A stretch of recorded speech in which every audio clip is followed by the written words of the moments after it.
Contoh kalau rumah kilat ke ataupun ada short, dia akan trip. Okey.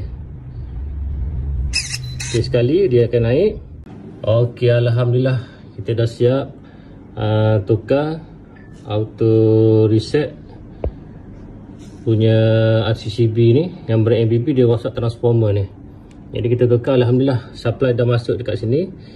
Jadi bila benda ni berfungsi macam mana, bila kita tekan button trip, contoh kalau rumah kilat ke ataupun ada short, dia akan trip.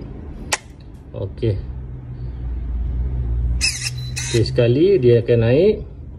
Okey, kali kedua dia klik. Okey, dia akan naik. Okey, kali ketiga dia klik lagi 3 saat, dia akan naik. Okey, kali keempat dia dah akan naik dah. Ni kita kena reset dulu. Kita lock ke sini, kita naikkan dia. Lepas tu kita tolak ke sana balik. Okey, jadi dia dalam keadaan normal, maknanya dia menyala hijau sahaja. Kalau merah, makna RCCB ni trip dah.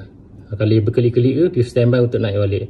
Kalau tak ada lampu nyala, mana dia punya transformer ni tak bagi supply, transformer ni rosak. Okey, alhamdulillah. Transformer ABB untuk auto reset RCCB yang 3 punya, made in Romania. Okey, ini kami dia 240, 230, kita bawa 34.